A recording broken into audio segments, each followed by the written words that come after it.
Oke, assalamualaikum warahmatullahi wabarakatuh. Oke ya, ini adalah vlog video pertama saya. Hari ini tanggal 2 November 2022. Dan nanti kedepannya saya ingin membuat video tentang dunia usaha perclothingan ya. Tips-tips membangun usaha distro pemula. Oke, buat teman-teman yang ingin memulai usaha distro ya, silahkan di subscribe ya. Jangan lupa dinyalakan tombol loncengnya supaya nanti teman-teman di rumah mendapatkan notifikasi dari video-video saya. Tapi sebelumnya saya ingin bercerita ya perjalanan saya membangun usaha pakaian ini dari nol, dari reseller ya, sampai saya bisa berkembang membuka cabang, terus lanjut ke bisa sampai buka grosiran ya. Nah, oke, jadi saya itu memulai usaha pakaian itu di tahun 2014 ya. Di tahun 2014 itu saya memulai membangun usaha pakaian distro ya. Awal mulanya itu saya hanya coba-coba ya, jadi hanya coba-coba reseller ya, tidak langsung punya toko. Jadi waktu itu saya hanya coba-coba ngambil dari barang orang ya, artinya hanya modal gambar ya. Awal mulanya itu modal gambar, saya foto, saya posting di grup-grup Facebook ya. Dan alhamdulillah waktu itu antusiasnya sangat bagus sekali ya, karena kebetulan waktu itu menjelang momennya momen puasa ya. Nah, awal mula saya membangun usaha pakaian ini itu awal mulanya hanya dari jualan celana saja.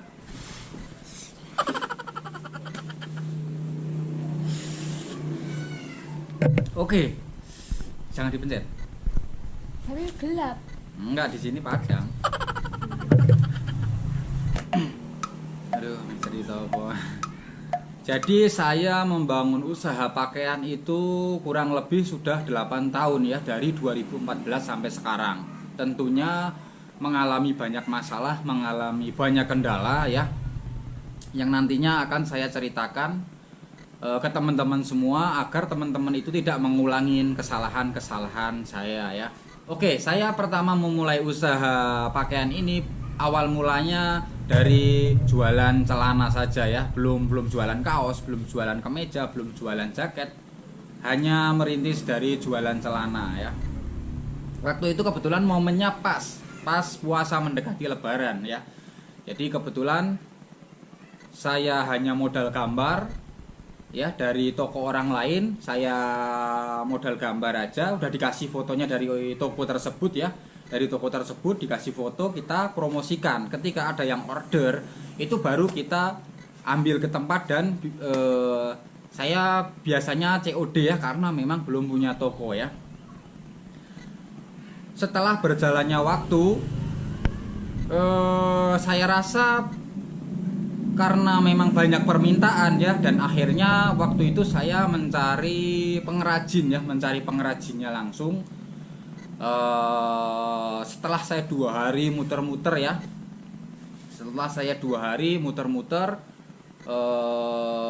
alhamdulillah selama 2 hari itu saya tidak dapat barang ya. Akan tetapi ketika mungkin saya sudah lelah, ketika mau perjalanan pulang, saya istirahat di warung ya, ngobrol sama orang. Ternyata yang saya ajak ngobrol itu dia karyawan dari konveksi celana, dan akhirnya itu diantar langsung ke tempat bosnya langsung ya. Dan alhamdulillah ketika sudah mau menyerah pulang, justru malah mendapatkan barang yang dicari ya.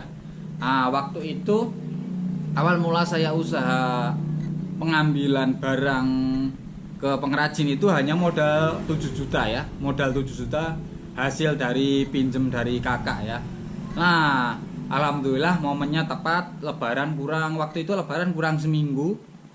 Kita punya barang senilai 7 juta, kita jual di bulan puasa sampai mepet malam lebaran itu alhamdulillah uang 7 juta tersebut sudah balik modal. Ya, sudah balik modal bahkan lebih ya. Jadi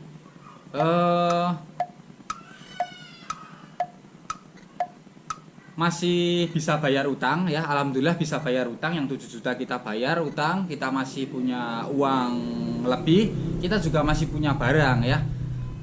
Dan setelah lebaran itu kebetulan banyak yang nanyain kemeja, kaos, terus jaket. Nah, habis lebaran itu setelah kita mendapatkan barang dari konveksi, kita perjalanan pulang, sampai rumah langsung kita foto-foto, kita posting di grup-grup Facebook. Alhamdulillah responnya sangat bagus ya. Kita jual itu pertamanya di rumah, di garasi ya, garasi kecil, ukuran sekitar 2,5 meter kali 3 meter. Waktu itu belum punya rak, belum punya gantungan, belum punya hanger, jadi jualannya di garasi rumah itu pakai tikar saja. Ganti ketika ada yang nyoba, ketika ada yang pengen nyoba, kita juga bingung nggak punya tempat ganti ya. Akhirnya kamar saya dipakai buat nyoba. Nah, itu sedikit perjalanan awal mula saya merintis usaha pakaian ya. Dan alhamdulillah sampai malam lebaran itu juga masih rame, barangnya juga banyak yang keluar, banyak yang laku. Akhirnya setelah lebaran itu banyak yang WA, banyak yang nanyain kaos, banyak yang nanyain jaket ya. Akhirnya kita putuskan untuk pelan-pelan mulai belanja kaos ataupun kemeja. Awal mulanya itu ya. Seiring berjalannya waktu, pelan-pelan toko yang saya rintis itu berkembang. Akhirnya kita punya celana, punya kaos, punya jaket ya. Seiring berjalannya waktu saya merekrut 1 karyawan ya. Seiring berjalannya waktu juga kita mulai beli gantungan baju, beli hanger ya buat display. Tetap aja masih jualannya di rumah. Dagangan sudah mulai penuh. Ada karyawan satu biasanya tugasnya untuk posting-posting di grup-grup Facebook ya. Jualannya itu bukan di pinggir jalan tapi di perkampungan, di tengah kampung ya. Bahkan untuk parkir mobil aja susah ya. Aja situ gua ning aku malah gregang di sana ya aku. Aku nonton kok. Oke ya, setelah berjalannya waktu, kita dagangan sudah mulai penuh. Alhamdulillah juga banyak pelanggan ya, banyak dicari pelanggan. Karena waktu itu kita jualannya cukup miring ya, cukup murah dibandingkan kompetitor ya. Karena untuk membangun usaha pemula itu nggak bisa kita mau jualan standar seperti kompetitor, itu nggak bisa ya. Artinya kita harus melihat, memantau pergerakan kompetitor itu, mereka dengan barang yang sama itu jual berapa. Artinya kita tidak boleh menjual harga sama ataupun mungkin lebih mahal. Kita harus jual dengan harga yang lebih murah. Itu salah satu trik untuk mendatangkan pelanggan. Waktu itu cuma 2 orang, saya dengan Mbak Alfi ini jualan di garasi. Alhamdulillah kita sudah punya modal, sudah punya uang lebih. Akhirnya kita sewa kios ya. Akhirnya saya sewa kios yang pinggir jalan ya, kurang lebih 400 meter dari rumah, di dekat pasar. dengan ukuran 3 meter kali 5 meter dengan harapan sewa kios bisa menaikkan omset. Dan alhamdulillah setelah sewa kios di pinggir jalan, omset kita juga naik karena lebih mudah dicari pelanggan ya, tidak masuk ke gang, ke kampung-kampung. Itu cerita sedikit pengalaman saya membangun usaha pakaian. Oke, alhamdulillah satu toko itu pelanggannya cukup bagus. Kita per hari rata-rata dapat laba bersih di angka 300.000 sampai 500.000 ya. Alhamdulillah cukup buat bayar karyawan, dapat sisa, dapat laba. Dan akhirnya saya membuka cabang yang kedua itu di kota ya, di kota. Akhirnya kita membuka cabang. Akhirnya saya membuka cabang di kota dengan harapan pelanggan-pelanggan kota itu lebih dekat. Pelanggan-pelanggan kota lebih dekat, nggak perlu datang ke sini karena jarak dari tempat saya ke kota itu sekitar 10 kilo ya. Akhirnya saya putuskan membuka usaha di kota. Seiring berjalannya waktu, saya membangun 2 cabang ya, membangun 2 cabang. Waktu itu jalanan saya itu dulu setelah membangun 2 cabang ya, membangun punya 2 cabang, 2 toko, itu saya berpikiran kenapa nggak usaha grosiran aja kan gitu ya. Karena secara kalau yang namanya grosiran itu perputaran uangnya lebih cepat ya, seperti itu. Untungnya sedikit tapi perputarannya lebih cepat ya. Dan akhirnya saya putuskan untuk menutup cabang yang di kota. Saya fokus dengan 1 cabang ya, fokus dengan 1 cabang.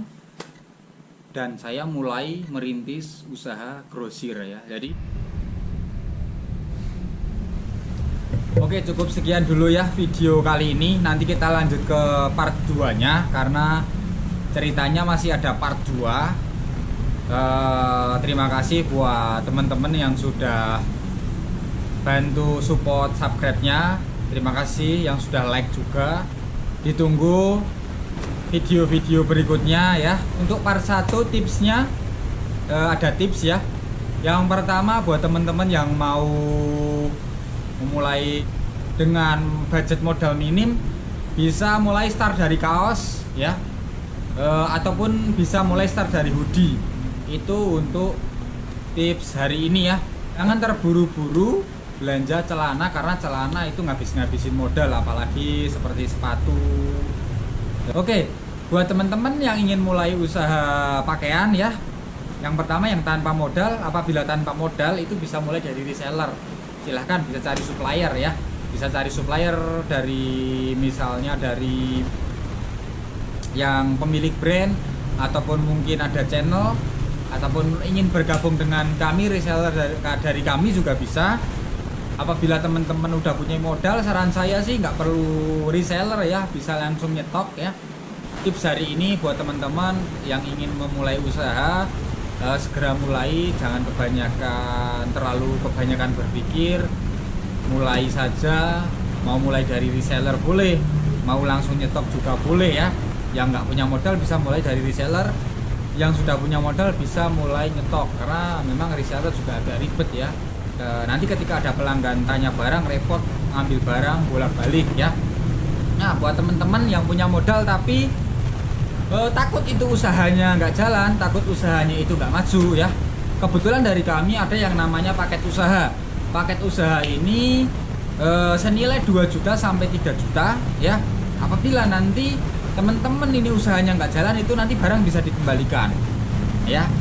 Itu untuk paket usaha jaket. Untuk paket usaha kaos itu tidak bisa dikembalikan. Nah, buat teman-teman ini cocok sekali nih buat teman-teman yang mau ngerintis. Cukup modal 2 juta saja ataupun mungkin 3 juta sudah punya stok barang ya, sudah punya stok barang, sudah bisa ngiklan di Facebook, sudah bisa merekrut reseller seperti itu ya. Tips berikutnya, ketika teman-teman sudah mulai punya barang, teman-teman segera cari reseller ya. Cari reseller caranya gimana nanti bisa di part 2 saya jelaskan bagaimana cara mencari reseller, cara merekrut reseller saya nanti jelaskan di part berikutnya. Nah, seperti itu ya. Jualan tanpa reseller itu untuk pemula itu sangat sulit menurut saya ya. Jualan kerja keras sendiri itu menurut saya terlalu sulit. Ya mungkin apabila teman-teman sudah tahu ilmunya ya nggak merasa sulit ya. Oke, cukup kali ini dulu video dari saya tutup ya. Wassalamualaikum warahmatullahi wabarakatuh.